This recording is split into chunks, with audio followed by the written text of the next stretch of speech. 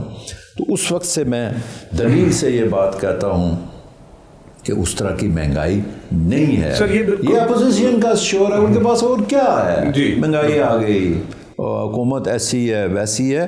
ان کے پاس ہوتی تو پتہ نہیں ہم نے کتنا مانگ کے اور لانا تھا. یہ تو ان کے ہی وہ کر رہے ہیں جو سابقہ حکومتوں کے قرضے ہی اتار رہے ہیں اور مشکل آسان کر رہے ہیں. بالکل جو آپ کی اسیسمنٹ ہے پرائم منسٹر پاکستان کے حوالے سے, نو ڈاؤٹ کہ بالکل وہ بڑی ایک پہلا لیڈر آیا ہے جو اپنے 24 گھنٹوں میں سے 16 گھنٹے آنیسٹ بیسس پر وہ قوم کو دے رہے ہیں اور وہ پریسائزلی ہر چیزیں چیک کرتے ہیں. لیکن انہوں نے جو پچھلی اپنی تقریر میں یہ فرمایا تھا, حالانکہ وہ ہمارا موضوع نہیں ہے, انہوں نے فرمایا تھا کہ پاکستان دنیا میں اب بھی سستا ملک ہے. تو بالکل ٹھیک ہے ایک بات, لیکن دوسری طرف چونکہ آپ بھی اور بیرون ملک رہتے ہیں, وہاں کی تنخواہ جو ہوتی ہے وہ اس حساب لے جاتی ہے. یہاں تو بندے کی 15,000-20,000 روپے کی تنخواہ ہے, اور جب 20,000 روپے میں بجٹ بناتے ہیں تو وہ بندہ اس کے پاس آٹا بھی پورا نہیں ہوتا, بجلی کا بل نہیں پورا ہوتا. لیکن ہم اس بات کو انڈوز کرتے ہیں. میں جو آپ کی توجہ چاہتا ہوں, ہمارے آزاد کشمیر میں ہماری جو ریاست ہے, ہماری 90% فرٹائل لینڈ, جس زمین سے میں آپ سارے ہم 8 مہینے کا فصل پیدا کرتے تھے, پورے 12 مہینے کی ہم سبزیاں پیدا کرتے تھے, مرغ, انڈے, دودھ, مکھن, ساری چیزیں ہمارے گھر کی ہوتی تھی. آج 100% ہم پاکستان سے یہاں سے لے جاتے ہیں. اور پچھلے دنوں کی یہ اسٹڈی ہے کہ صرف باغ ایک دن میں 2 کروڑ روپے کی سبزی, انڈے, مرغی اور یہ چیزیں یہاں سے وہاں جاتی ہے اس باغ ڈسٹرکٹ پورے میں. کیا خیال ہے آپ کی حکومت, آپ نے ایک اچھا وزیر لیا ہے زراعت میں, کوئی آپ ڈنڈا ہاتھ میں رکھیں گے, لوگوں کو اپنی زمینیں آباد کرانے کی طرف لے جائیں گے؟ مجھے یہ بتائیں, جو ہماری قوم کا مزاج بن چکا ہے, اس کو بھی ہم حکومت کے لیے کہیں کہ حکومت ایسی ویسی. آپ اپنے بزرگوں کو دیکھیں وہ کیا کرتے تھے, اپنے زمینوں کو کلٹیویٹ کرتے تھے. آپ کی منگ بجری کی باسمتی مشہور ہے. میں جو رات کو چاول کھاتا ہوں یہ میرے گاؤں, میرے حلقے کے وہ بٹل اور منڈول کے باسمتی ہے. میں گجرانوالہ کی نہیں کھاتا. اس میں طاقت بھی ہے, اس میں ٹیسٹ بھی ہے, اس سے زیادہ ہے. تو یہ لوگوں نے خود چھوڑ دیا, لوگوں کو پیسہ آنا. وہ جو آپ نے کہا ادھر جب ہمارا باہر آدمی آتا ہے 10 پیچھے بیٹھے ہوئے ہوتے ہیں کھانے کے لیے کہ وہ کما رہا ہے. خدا پہلے تو 10 کماتے تھے اور ایک بیچارہ ادھر. آج یہی کیفیت ہے. آج ہمیں اس رویوں کو بدلنا ہوگا. ساری چیزیں, قوم ہماری جو ہے نا وہ اس طرف جا رہی ہے کہ وہ احساس ذمہ داری نہیں فیل کر رہی. انہیں احساس ذمہ داری دلانی ہے. اسی لیے میں کہہ رہا ہوں نا کہ ہم الیکشن کرائیں, لوگوں کو پتہ چلے میری کیا ذمہ داری ہے, آپ کی کیا ہے, ان کی کیا ذمہ داری ہے. تو اس پہ لوگوں کو یہ سکھائیں لوگوں کو کہ ہماری زمینیں بنجر نہیں ہونی چاہیے. اور یہ وہی صورتحال ہے کہ ہم خود کہتے ہیں اور باہر سے جو چیز امپورٹ آئے گی اس پہ پیسہ لگتا ہے جناب. گندم آتی ہے امپورٹڈ ویٹ, تو اس پر خرچہ لگتا ہے. آپ کی پنجابی گندم بھی اس سے اچھی ہے اور خرچہ بھی کم لگتا ہے, لیکن آپ اس کو نہیں کر رہے ہیں. صاحب یہ بتائیے گا کہ ہائیڈل پروفٹ کے حوالے سے آزاد کشمیر گورنمنٹ کے تحفظات رہے ہیں وفاق سے, فنڈز ریلیز نہیں ہوتے تھے, تو اس حوالے سے آپ کیا کہیں گے گورنمنٹ سے, اور فنڈز کیا ریلیز ہونے کی کوئی توقع ہے؟ دیکھیں جی, کچھ چیزیں تو ایسے لوگ کہہ دیتے ہیں ان کو وہ پتہ نہیں ہوتا, تو ہر چیز کو اسی طرح لیتے ہیں، عام جیسے گپ شپ ہوتی ہے. یہ حکومتوں کے درمیان معاہدے ہوتے ہیں، حکومتوں کا ایک طریقہ کار ہوتا ہے. ہماری بھی حکومت ایکٹ 74 کے تحت چل رہی ہے، اس طرح نہیں چل رہی ہے جس طرح سندھ کی چل رہی ہے یا بلوچستان کی، پنجاب کی چل رہی ہے. تو اس لحاظ سے یہ جو 13ویں ترمیم ہے، میں آپ کو بتاؤں پچھلی حکومت نے، ہم تو تھوڑا سا لیٹ ہیں، شاید ہمیں بھی مشکل آئے، لیکن پچھلی حکومت نے وہ فنڈز استعمال ہی نہیں کر سکی. تو یہ لیزان رکھنا پڑتا ہے حکومت پاکستان سے، جو ہمیں مشکلات ہیں وہ آسانی کس طرح بن سکتی ہیں. تھینک یو ویری مچ سر. آج اسی پر ختم کرتے ہیں. خدا حافظ.